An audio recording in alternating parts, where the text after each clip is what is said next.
अस्सलामुअलैकुम गाइस, ये है ड्रामा रहमत 1 till 27 एपिसोड्स इसकी नशर हो चुकी हैं और 28 आज होगी रेगुलर। ये ड्रामा जो है वो नशर होता है शाम 7 बजे। तो ऐसा है कि यहाँ आप देख सकते हैं सीन ज़बरदस्त जो यहाँ पर ऑन एयर अमीर साहब के अमीर लोगों के ये जो साहबजादे हैं यहाँ पर ये और अमीरों की तरह ही जो है उन्होंने गाड़ी बेतरतीबी से चलाई है और मैं मरने वाली थी। ये ख्याल जो है वो परीशे को परेशान कर रहा है। एनीवेज अब परीशे साहिबा खुद अपने रास्ते पर खरामत चल पड़ी हैं और बारी साहब को बहुत गुस्सा आया है और वो गाड़ी लाकर रोकते हैं, शीशा नीचे करते हैं और गुस्से से उसे घूरते हैं कि ये वही लड़की है जिसने मुझे बहुत बुरी तरह से इंसल्ट किया है। और फिर गाड़ी इतनी जोर से चलाते हैं कि सारा पट्टी का धुआं जो है वो परीशे पर पड़ता है। अपनी तरफ से बदला ले चुके हैं लेकिन परीशे अब कुछ नहीं कर सकती। वो बंदा जा चुका है जिस पर वो फेस टू फेस बहुत गुस्सा कर चुकी है। अब बारी आती है परीशे। ऐसे में परीशे बताती है कि अगर वो ना करता, मेरी सब्जियां ना उठाता, उनसे सॉरी ना करता तो मैं उसे थाने के चक्कर लगवाती। वाह वाह वाह। तो ऐसे में अलीज़ा कहती है कि जो है तुम्हें मानना तो चाहिए कि जो अच्छाई है उसको मानो। तो ऐसे में उसकी मम्मा भी मना करती हैं इसको कि इजी हो जाओ। एनीवेज तो फिर अब हम देखेंगे आगे इंटरव्यू देने के लिए जब परीशे साहिबा गई हैं अपनी दादी को भी उन्होंने बताया है कि मेरी जॉब जो है वो कंफर्म हो गई है। ऐसे में दादी इनकी बहुत ही पैशनेट लेडी हैं, बहुत ही जस्ट लेडी हैं। वो अपने बेटे को, जिन्होंने 2 शादियाँ की हुई हैं, अपनी दूसरी वाइफ के साथ वो बहुत खुशी से रह रहे हैं। लेकिन जो ये परीशे अलीज़े की जो मम्मा हैं उनके साथ का जो बहुत ही बेइंसाफ़ी का सलूक है। तो दादी साहिबा बहुत अच्छी तरह से बताती हैं। ये अलीज़े का मैं आपको दिखा रही हूँ कि ये बहुत टैलेंटेड लड़की बनाई गई है। होती तो ये व्हील चेयर पर है लेकिन ये अपनी डिसेबिलिटी को जो है कतई तौर पर अपने इमोशंस पर हावी नहीं होने देती, बल्कि ज़िंदगी को बहुत रिस्पॉन्सिबिलिटी से और पैशनेटली गुजार रही है। ऐसे में जब मिठाई जो है वो केक जब ख़ास तौर पर इनके फादर के सामने रखा जाता है तो उन्हें ये बर्दाश्त ही नहीं होता कि परीशे कहीं जॉब करे। तो उनका ये ख्याल है कि बेटियों को ज़बान लग जाती है जब वो जॉब करती हैं। तो ऐसे में परीशे ने बहुत इंटेलिजेंस का जो है वो सबूत दिया और उन्होंने कहा है कि जिस तरह आप अपनी दूसरी बेगम के बच्चों को आसाइश वाली ज़िंदगी दे रहे हैं, हमें भी वो फैसिलिटीज़ दें। तो ठीक है, मैं जॉब नहीं करूँगी। एक चीज़ को वो 1 by 1 गिनवाती है कि आपने तालीम पर जो खर्चा किया, जूबी जो इनकी छोटी बहन पीछे खड़ी हुई है उसको भी अच्छे स्कूल में आप एडमिशन कराएं जैसे आप अपने बेटों को करवा रहे हैं। और जिस तरीके से आप मंथली उनको पेमेंट्स देते हैं, बिजली के और गैस के बिल्स भरते हैं, तो हमारे घर के भी बिजली के बिल्स भरें आप। तो ऐसे में फ़ादर के पास कोई जवाब नहीं होता कि वो परीशे को क्या जवाब दें। तो ये रियलाइज़ करने वाली बात है यहाँ पर कि फ़ादर्स अपने तमाम बच्चों में इंसाफ करें और यही इस्लाम ने हमें सिखाया है। लेकिन जो पेरेंट्स अपने बच्चों में जो है वो तफरीक करते हैं या बेगमात में तफरीक करते हैं, उनके लिए ये बात बिल्कुल भी ठीक नहीं है। तो फिर कल जब as you sow shall you reap वाली पोवर्ब जो है वो सामने आती है तो ऐसे में पेरेंट्स के सामने कुछ कहने को नहीं रह जाता कि पेरेंट्स के सामने बच्चे आ जाते हैं कि वो उनको जवाब देना शुरू कर देते हैं। ऐसे में पेरेंट्स की जो रिस्पेक्ट होती है, जो वो समझते हैं कि हम गुस्सा कर, हम इन एपिसोड्स में यही देख रहे हैं कि जो परीशे के फादर हैं वो कतई तौर पर इस बात को रियलाइज़ अभी फ़िल वक्त नहीं कर रहे कि उनकी गलती है, कि उनकी बेइंसाफ़ी की वजह से बच्चे इस तरह से बोल रहे हैं, बल्कि वो सारी की सारी बात परीशे की वालदा पे डाल देते हैं। और जितनी भी इनकी 3 बेटियां हैं वो तीनों की तीनों अपने फ़ादर को कुछ भी नहीं कह पाती कि उनके साथ क्या किया जाए। लेकिन उनके फ़ादर हमेशा जो है वो उनकी वालदा पर बात डालकर खुद बरी जमा हो जाते हैं। लेकिन ऐसे में दादी का जो यहाँ पर रोल प्ले किया गया है, जो रखा गया है, वो बहुत ज़बरदस्त है। वो इनको कुछ अनयूजुअल बात नहीं है। दादी का रोल यहाँ पर बहुत अच्छी तरह से प्ले किया गया है कि वो अपनी पोती को बहुत जो है वो मोटिवेट करती हैं कि तुम जो है जिस तरह से अपना रोल प्ले कर रही हो, बेटी होकर तुम बेटे का किरदार अदा कर रही हो, तो तुम्हें सैल्यूट पेश करती हूँ मैं। और इस तरह बहुत अच्छी तरह से तारीफ़ करती हैं। दादी जो है वो परीशे के बैक पे खड़ी हुई हैं और उनके फ़ादर को मज़ीद जो बेइंसाफ़ियाँ कर रहे हैं उनके फ़ादर, उनको किसी न किसी तरह से दादी ने ही कंट्रोल किया हुआ है। अब यहाँ पर जो है वो सदका दे रही हैं परीशे की मम्मा, और सदका देने के साथ ही जो है वो इनको पैसे भी पकड़ा रही हैं। वो पूरी कोशिश कर रही है परीशा की अपनी माँ से पैसे ना ले, लेकिन उसकी मम्मा कह रही हैं कि फिर भी ज़रूरत पड़ जाती है, अगर ज़रूरत पड़ जाए तो उसको खुला करा लेना। तो ऐसे में जो ये रोल परीशा की मम्मा ने किरदार अदा किया है, ये भी बेहतरीन किरदार अदा किया है। जो चेहरे के एक्सप्रेशन थे और जो डायलॉग की डिलीवरी थी वो इस माँ साहिबा ने बहुत अच्छी तरह से अदा की है। तो इनको भी मैं, तुम्हारा शामिल होना बहुत ज़रूरी है। तो ऐसे में बिल्कुल भी बारी अपना इंटरेस्ट शो नहीं करता है और उनको कहता है कि मैं कोशिश करूँगा मेरी अपनी मीटिंग एक ज़रूरी प्रोफेशनल टक्कर से सब्जियां गिरी हैं वो किस तरह से गिरी हैं। तो फिर मैं आपको दिखा रही हूँ यही क्लिप्स के जो परीशे है वो शुरू में दिखाया गया है कि गुस्से की बहुत तेज़ है, और ये इनका टोटल फैमिली का जो मतलब लाइक एक एटमॉस्फियर और जो इन्वायरमेंट है वो आप देख सकते हैं कि किस तरह से ये लोग शामिल होते हैं। और यहाँ पर ये बारी की बहन है जो पहले भी आपको दिखाई गई है, और यहाँ इसकी इंगेजमेंट अपने ताया के बेटे से हुई भी है। और ये चारों के चारों में जो अनाया है, जो बारी की फियांसी दिखाई गई है, और उसकी इंगेजमेंट उसने अपनी सिर्फ अपनी बहन के कहने पर कर ली है। तो अनाया का जो एटीट्यूड है वो बहुत एग्रेसिव है। यहाँ पर जो बारी है वो अपनी बहन को बहुत खुश रखने की कोशिश करता है, और आने वाली अक्सरात में हम देखेंगे कि अलीज़े का जो रोल था वो भी बहुत अच्छी तरह से परफॉर्म किया गया, और उसमें एक डिसेबल्ड लड़की के लिए जो ज़ुहैब का किरदार था वो ज़बरदस्त था। यहाँ पर जो मतलब लाइटिंग और जो इंटीरियर दिखाया गया और इवेंट मैनेजर की जो मतलब डेकोरेशन थी जो उसने अपनी सिस्टर की बर्थडे पर बनाई और करवी, ये बहुत ज़्यादा प्रेज़ वर्दी है, बहुत प्रेज़ वर्दी है, ठीक है। और यहाँ पर आप देख सकते हैं कि जो डिसेंट सी ज़िंदगी में एडजस्ट करें, लेकिन वो देख रहे हैं कि बारी का उनके साथ जो एक जनरेशनल गैप है वो बहुत ज़्यादा है, और ऐसे में जो बारी है वो उसको कुछ भी समझाने की कोशिश करें तो बारी जो है वो अपने फादर की बात बहुत अच्छी तरह से नहीं समझ पाता। और यकीनी तौर पर ये जो फासले हैं जो पैसे की जंग के पीछे या पैसे की एफ़र्ट के पीछे बाप और बेटे में क्रिएट हो चुके हैं, इसको मिटाना इतना आसान नहीं है। ये हमारी सोसाइटी के लिए एक बड़ा पॉइंट है कि जिस पर पेरेंट्स को ध्यान देना चाहिए कि वो अपने बच्चों के सामने पैसे को इतनी वैल्यू ना दें बल्कि रिलेशनशिप को वैल्यू दें। अब यहाँ पर हमें डिफरेंट मैंने जो है वो पिक्स जो हैं वो शेयर की हैं कि किस तरह से प्रेशर है परीशे के ऊपर कि उसकी मदर जो है उनको पूरी कोशिश करती हैं कि परीशे जो है वो टाइम से घर आया करे, लेकिन परीशे जो है वो बताती नहीं है। तो उसकी मदर को जो है वो ट्रस्ट तो बहुत करती हैं परीशे पर, लेकिन परीशे का पूरा जो है वो ख्याल रखती हैं कि परीशे जो है वो टाइम से घर आया करे। तो ये चीज़ मिडिल क्लास फैमिली में बहुत ज़्यादा क्लैश का बायस बनती है। तो इस जो ड्रामे में बहुत अच्छी तरह से दिखाया गया। अब यहाँ पर जो इंटरेस्टिंग थिंग थी ड्रामे में हुई वो ये कि इत्तफाक से परीशे को जॉब मिली है बारी के ऑफिस में ही, और इनके फादर ने जब देखा है कि इनका बहुत झगड़ा होता है तो उनको बारी की रिस्पॉन्सिबिलिटी बढ़ाने के लिए यही बेहतरीन सोल्यूशन लगता है कि वो परीशे को जॉब सेक्टर के हवाले से इनके पीछे लगाएं कि ये आपकी जॉब है कि आपने बारी को काम पर लगाना है। अब ऐसे में जब बारी परीशे में इंटरेस्ट लेता है और काम शुरू करता है तो ऐसे में अनाया के लिए ये बिल्कुल बात काबिल कबूल नहीं होती कि बारी उसके अलावा किसी को ध्यान दे, जबकि रूम में सिटिंग जो है वो होती है सेम, और अनाया को बेजा दूसरों पर हुक्म चलाने की आदत है, जिसकी वजह से परीशे ये बात बिल्कुल भी एक्सेप्ट नहीं कर पा रही और उसके लिए ये बर्दाश्त करना बहुत मुश्किल है। अब यहाँ पर देख लीजिए कि अलीज़े को प्रोटेक्शन अपने हस्बैंड की हासिल है, और उसने किस तरह से जो है शादी के लिए अपने घर वालों को मनाया है, बीच में घर भी छोड़ना पड़ा तो भी उसने जो है पूरी कोशिश की है। एक बहुत अच्छा पॉइंट था जो इस ड्रामे में इरेज किया गया। और यहाँ पर परीशे को यही चीज़ नेगेटिव लगी कि जो बारी है वो इसको शायद लेट डाउन करने की कोशिशें करता है, लेकिन उस पर बारी ने समझाया कि मुझे तो ऐसा करने की कोई ज़रूरत नहीं है। और यहाँ पर जो किरदार परीशे की सौतेली माँ का है उसका अपने बच्चों पर बहुत ज़्यादा ट्रस्ट है, लेकिन बड़ा बेटा जो है वो गलत लोगों के, गलत लड़कों के चुंगल में फंस चुका है। और यहाँ अलीज़े का जो किरदार है वो भी इस लड़की ने बहुत अच्छी तरह से अदा किया, लेकिन ज़ुहैब अपनी बीवी को किस तरह से प्रोटेक्शन दे रहा है ये बहुत बहुत अच्छी बात है।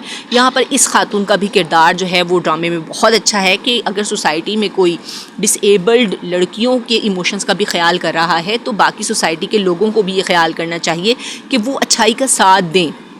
उसने ज़ुहैब की वालदा को एक नेकी का जो है स्टेप लेने पर उन्हें अप्रिशिएट किया और उनको बताया। अब यहाँ बारी पर बड़ा मुश्किल वक्त बहुत बुरा मुश्किल वक्त आया हुआ है। क्यों? इसलिए कि अब इन्हें परीक्षे में इंटरेस्ट बढ़ता हुआ नज़र आ रहा है और ड्रामे में ये दिखाया गया है कि परीक्षे की ड्रेसिंग अब इतनी ज़बरदस्त है कि हमारा भी दिल लोट-पोट हो रहा है। और परीक्षे के ड्रेसेस पर तो मेरा अपना दिल जो है ना वो कर रहा है कि मैं इस तरह के ड्रेसेस बनवाऊँ। लेकिन यहाँ पर मुश्किल लम्हा जो आया है वो आया है जब बारी का बेस्ट फ्रेंड, चाइल्डहुड फ्रेंड जो है ड्रामे में एंटर हो चुका है। और यहाँ पर जो परीक्षे की सौतेली माँ है उससे ये बर्दाश्त नहीं हो रहा कि अलीज़े अपने घर में किस तरह से खुश है या ये लोग किस तरह से खुशी से उसके घर जा रही हैं। तो आने वाली किस्तों में ये दिखाया गया है कि जो परीक्षे की मम्मा है उसने जाकर अलीज़े की माँ को ये समझाने की कोशिश की है कि तुम्हें भी ये घर से निकाल देगी, तुम इस पर लगाम डालो। और जब पता चलता है कि ज़ुहैब नहीं कुछ भी ऐसा करने देता तो उसने बहुत अच्छी तरह से इनको पट्टियाँ पढ़ाई हैं कि तुम उनके सामने नहीं बल्कि उनकी बैक पे करो। अब यहाँ पर जब बारी की पूरी कोशिश है कि वो इनको प्रपोज़ करे परीक्षे को, तो यहाँ पर बारी जो इनसे शुरू में इनका एटीट्यूड देख चुका है कि she is an angry bird, तो इनके सामने एक्सप्रेस करना उनको बहुत मुश्किल लग रहा है। वो तमहीद बांध रहे हैं लेकिन उन्हें समझ में नहीं आ पा रहा कि वो अलीज़े को किस तरह से अपने दिल की हालत का जो है वो इजहार करें। ऐसे में हम भी जो ऑडियंस हैं हम भी वेट कर रहे थे कि जो बारी हैं वो अच्छी तरह से शायद बता दें। यहाँ पर ये पॉइंट बहुत देखने वाला है कि जो परीक्षे हैं वो 2 कॉपी आयज़ा ख़ान की लगती हैं और इसको देख देख के बार बार हमें ये ख्याल आ रहा है। आपको क्या लगता है कि क्या जो मेरा ये आइडिया है कि आप भी इससे मुत्तफ़िक हैं? तो ज़रूर कमेंट्स में बताइएगा कि जो परीक्षे का किरदार है वो आयज़ा ख़ान से बहुत ज़्यादा रिसम्बल करता हुआ है। बोलने का अंदाज़ हो या चेहरे के फीचर्स हों या हाइट हो या कॉन्फिडेंस हो, तो ये आयज़ा से बहुत ज़्यादा रिसेंबल करता है। अब यहाँ पर हम देख रहे हैं कि बारी के लिए ये बर्दाश्त करना बहुत मुश्किल है कि मैं किस तरह से एक्सप्रेस करूँ। और इतने में आ जाती है कॉल इसके दोस्त की और पता चलता है कि उसका दोस्त जो है वो अमेरिका से आ चुका है और ऑफ़िस के बाहर खड़ा हुआ है और वो कॉल करता है बारी को और उसे कहता है कि मुझे जो है वो बताओ कि तुम्हारा ऑफ़िस किधर है या ऑफ़िस में किस तरफ से जो है वो किस तरह से एंटर होना है या कुछ इस तरह की क्वेश्चन जो है करता है। और ऐसे में अब बारी के लिए बहुत मुश्किल है कि वो अपनी बात को परीक्षे के सामने कंटिन्यू करे कि जब कि दोस्त अमेरिका से आया हुआ वो बाहर खड़ा हुआ है। तो ये पोस्टपोन कर देता है लेकिन कहता है मैं आपको ईमेल कर दूंगा, लेकिन उसकी जुर्रत नहीं बन पाती कि वो परीक्षे से अपनी मोहब्बत का इजहार ईमेल के थ्रू कर दे। बाद में आने वाली किस्तों में ये भी दिखाया गया कि परीक्षे ने जो है वो बारी साहब को बोला है कि आप क्या बात कर रहे थे, आप मुझे बता दें, फिर भूल जाएगा और फिर बात नहीं हो पाएगी। वो समझती है कि जो है कोई प्रोफेशनल कोई ऑफिशियल थिंग है जो डिस्कस हो रहा है। अब यहाँ पर हमें गुस्सा चढ़ा हुआ है इस दोस्त पर कि जो शामिल हुआ है और वो बारी और परीक्षे के बीच में एक बड़ी दीवार बर्फानी तोता बनकर गिरा। और ऐसे में जबकि वो ये इजहार कर चुका है कि मैं परीक्षे को पसंद करने लगा हूँ, तो बारी जो है वो बिल्कुल भी ये बर्दाश्त नहीं कर पा रहा, लेकिन उसका ज़मीर ये इजाज़त नहीं दे रहा कि वो परीक्षे को अब अपने जो है वो एक्सप्रेशंस और जो अपनी लाइकनेस है उसको शेयर कर सके। अब यहाँ पर परीक्षे को भी समझ में नहीं आ रहा कि मैं इसका क्या करूँ। वो बहुत ज़्यादा फ्रैंक होने की कोशिश करता है और बाहर कहीं पर कॉफ़ी या चाय के लिए भी जाने की दावत देता है। ऐसे में चाय जो है वो मना करती हैं, तो कहता है मैंने तो चाय ऑफिस में ही जो है वो मंगवा ली हुई है। अब जब चाय के 2 कप्स टेबल पर रखे जाते हैं तो मैनर्स का इजहार, एटिकेट्स का इजहार करते हुए जब परीक्षे चाय पेश करती है बारी के दोस्त को, तो ऐसे में चाय डगमगा जाती है और हमारा दिल शांत हो जाता है ऐसे टाइम में कि इस लड़के के साथ भी यही होना चाहिए था जो विलन का किरदार अदा करा।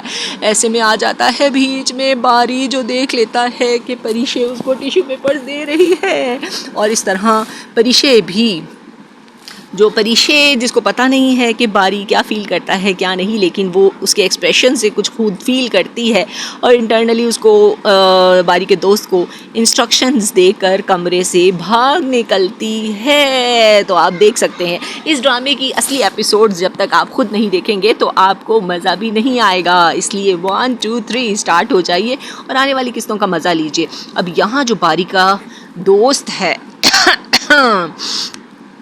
वो तो दिल हार ही बैठा है परीशे पर। और आने वाली किस्तों में आप देखेंगे कि ये परीशे को हासिल करने के लिए सुसाइड अटैम्प्ट तक कर गुजरता है जी। अब यहाँ पर हम देख रहे हैं कि जो अनाया है उसकी पूरी कोशिश है कि वो नए सिरे से मिनाल को राहील यानी अपने भाई के साथ शादी पे मजबूर करके शादी के बाद ब्लैकमेल करके बारी को हासिल करे। लेकिन अब मुझे ये लगता है कि ये लोग समझ चुके हैं अनाया को, तो अब आने वाली किस्तों में बहुत मुश्किल है। लेकिन अब मिनाल यहाँ समझा रही है अपने भाई बारी को कि तुम मेरी तरह मोहब्बत में नाकामी को फेस मत करो, बल्कि परीशे को अपने जज्बात का इजहार कर दो। लेकिन ये कह रहा है कि मेरी ज़मीन मुझे ये इजाज़त नहीं देता कि मैं अपने बेस्ट फ्रेंड की फीलिंग्स को जानते हुए परीशे को कोई बात कहूँ। तो ऐसे में जो बारी की सिस्टर है वो ये बात करती है कि मैं ख़ुद परीशे से बात करूँगी। तो ऐसे में बारी ने मना कर दिया है और अब यहाँ पर जो बारी का दोस्त है वो अपनी वालदा को लेकर आ गया है परीशे से मिलवाने के लिए। लेकिन हमारे लिए ये भी पॉइंट बहुत अच्छा है कि जो बारी के दोस्त की मम्मा हैं वो बहुत मटीरियलिस्टिक लेडी हैं। जैसे ही उन्हें पता चलता है कि परीशे के फादर मोबाइल शॉप के मालिक हैं तो वो उठ खड़ी होती हैं और कमरा छोड़ के चली जाती हैं। हमें तो ये लगा था कि अब शायद ये चैप्टर क्लोज़ हो जाएगा, लेकिन ये चैप्टर क्लोज़ नहीं हुआ। आने वाली किस्तों में हमें ये पता चला कि जो बारी का दोस्त है वो परीशे में इतना ज़्यादा इन्वॉल्व हो चुका है कि वो अपनी मदर को मनाने के लिए सुसाइड अटैम्प्ट करते हो जाता है। और ऐसे में परीशे की अच्छाई को वो भी मानती हैं, लेकिन अपने बेटे को मनाने के लिए अब उनके पास और कोई चारा नहीं रहता कि वो बारी को ही कॉल करती हैं कि सुसाइड अटैम्प्ट कर लिए मेरे बेटे ने, तुम आ जाओ। वो हॉस्पिटल का पता लेता है और भाग खड़ा होता है। और अब परीशा को समझ में नहीं आ रही कि मैं क्या करूं, मैं किस दोराहे पर आके खड़ी हो गई हूं कि मुझसे किस किस किस्म के क्वेश्चंस किए जा रहे हैं। वो कभी बारी को देखती है, कभी बारी के दोस्त को देखती है और कभी बारी की मम्मा पर ये देख सकते हैं बारी की मम्मा कर ली है बारी की मम्मा नहीं, बारी के दोस्त की मम्मा को देखती हैं। और यहाँ पर परीशे मानने वाली बात है, परीशे के चेहरे के जो तासुरात थे वो बहुत ओरिजिनल थे। इससे हमें पता चलता है कि परीशे कितना ज़्यादा डूब कर अदाकारी करती हैं। और आने वाले वक्तों में हमें नज़र आता है कि वो नामी ग्रामी जितने भी एक्टर्स हैं उनको पीछे छोड़कर हट रही हूँ, तो मिनाल से दोस्ती कर लो। उसकी वालदा देखकर परेशान है कि अनाया क्या करती फिर रही है। अनाया साहिबा अब बाहर ले जाकर अपनी वालदा को बताती हैं कि मैंने हर कीमत पे बारी को हासिल करना है। उसकी मम्मा समझाने की कोशिश करती है कि बारी तुम्हें पसंद नहीं करता तो क्यों तुम उसके पीछे पड़ी हो, आखिरी लड़का नहीं है। ऐसे में अनाया कहती है आप जो मर्जी कर लें, मुझे बारी ही चाहिए और मैं ये करवा के रहूँगी। अब उसकी वालदा के लिए नई दर्द-ए-सरी है कि अनाया को समझ क्यों नहीं आ पा रहा। तो आने वाली किस्तों में देखिएगा कि और क्या हो रहा है। ज़ोहेब की मम्मा और उसकी बहन जब अलीज़े की बेइज्जती कर रहे होंगे तो ये सब कुछ एक मरतबा फिर ज़ोहेब भाई सुन लेंगे और फिर उनको रियलाइज़ हो जाएगा कि अलीज़े यहाँ सेफ नहीं है। और यहाँ अब मिनाल करने जा रही है कुछ ख़ास। किसके लिए भला? अपने भाई के लिए। जाएंगी वो किसके पास? परीशे के पास, और उनको बताएंगी कि शायद बारी ना बता सके आपको जो मैं बताने लगी हूँ। तो चलिए वेट करते हैं आज की एपिसोड का। Thank you.